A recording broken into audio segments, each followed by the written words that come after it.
was silent while Biafrans were massacred. Nnamdi Kanu blew hot, dares anyone to stop him.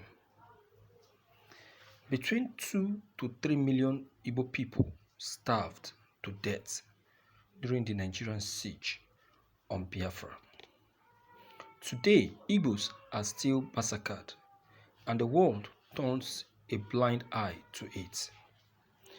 Growing up in Israel as a Jew, I did not hear enough about the suffering of the Biafrans. Igbo Jews and Christians living in Africa, seeing Igbo people waving Biafran's flag together with Israel's flag caught my attention. The story of the Igbo Jews community in Biafra dates back more than 1,500 years. One of the most horrible crimes against humanity, the Biafran genocide.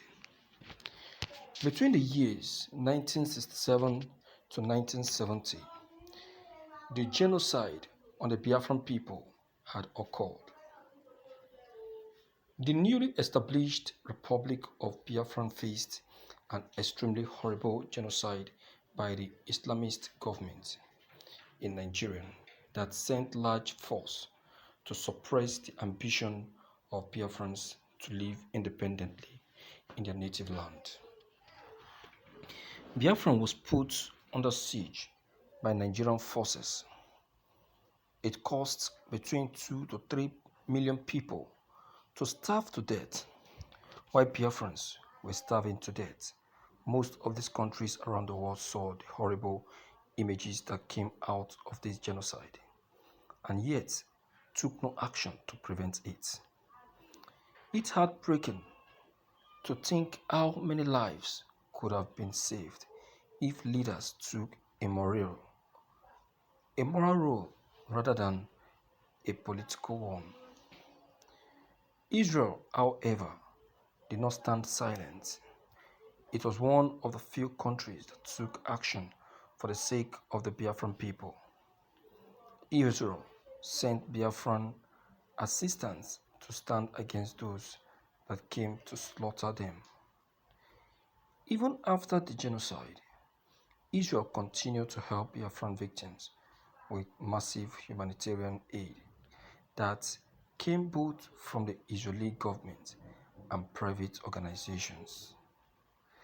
It's important to remember that the Biafran genocide began in July 1967, merely 1 month after the Six-Day War, in which Israel defeated the coalition of 13 countries that joined forces to destroy Israel. Although Israel faced its own regional challenges and enemies, it did not forget the Biafran people when they needed a friend to stand with them. The genocide of the Igbo Biafrans, who are predominantly Jewish and Christians, did not end in 1970. It continues till this day, except for the fact that the world is even more indifferent. As a Jew living in Israel, whose people were concentrated and sent to die in the gas chambers, shot into mass graves, and faced horrible atrocities, I can't allow myself to be silent when people are persecuted in our world, regardless of religion, race, location, or culture. Today, the indigenous people of Biafran IPOB continue to insist on regaining freedom and independence for Biafra.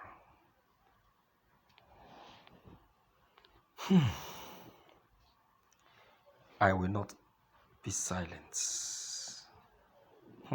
Nnamdi Kanu. Nnamdi Kanu has concrete reason, facts why he still wants to remain strong in the struggle for Biafra. You can see reason why Nnamdi Kanu has been working assiduously. You can see reason why Nnamdi Kanu has chosen to remain strong in the pursuit for Biafran freedom. You can see the reason why Nnamdi Kanu has chosen to hold on strong, irrespective of what people are saying or doing. You can see the reason why Nnamdi Kanu has refused to accept any juicy position given to him, no matter what. What Nnamdi Kanu knows about Biafran is much. It's much. He has taken it upon himself to face it. To face it, no matter what. No wonder he made all of those sacrifices. No wonder he gave up and gave out what he pride so much. He doesn't mind. He doesn't mind. He still maintains a straight move. He still maintained a very strong move. He never mind what people will say. No wonder, even when threat was thrown to him, Nnamdi Kanu still remained that very strong person. He doesn't mind. He doesn't want to know who is coming after him. All these are what he saw that made him to remain strong in the struggle. What can be very, very fair than what Nnamdi Kanu has just done? I've never seen. I've never seen. So, my dear viewers, you can see reason why Nnamdi Kanu still remains very absolute in the pursuit for Biafran freedom and very much unshaken. You can see the whites that says there can never be smoke without fire. They know what they're saying. Now you can see that. The world is fair, and one need to look into it. Biafran is a must come to pass republic.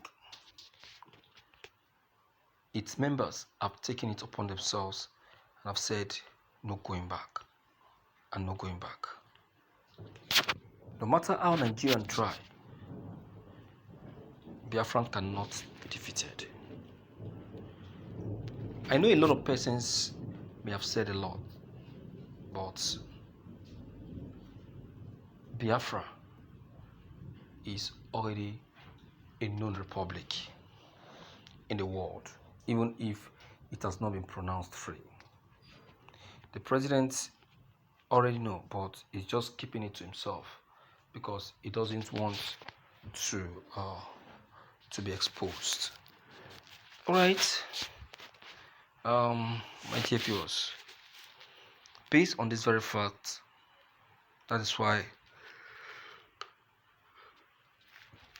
I decided to take it up from this angle to deliver it to the public so that the public will understand the reason why Nnamdi Kanu has decided to hold on strong to the struggle in spite of the many threats and attacks from the Nigerian police, the president, and even his own state, Abia. Biafran is big, too big. Let me hear from you at least to know what you really have to say about the struggle for Biafran freedom. Because from my own opinion, I see there is so much to take note of in the struggle. But whatever it is, I urge you to come in at least. Let's hear from you and know what you really have to say about this. So whatever it is, don't forget to leave your comments below the comment section. Click on the subscription buttons as well as the bell buttons to get updated each time we upload any new videos. Thank you.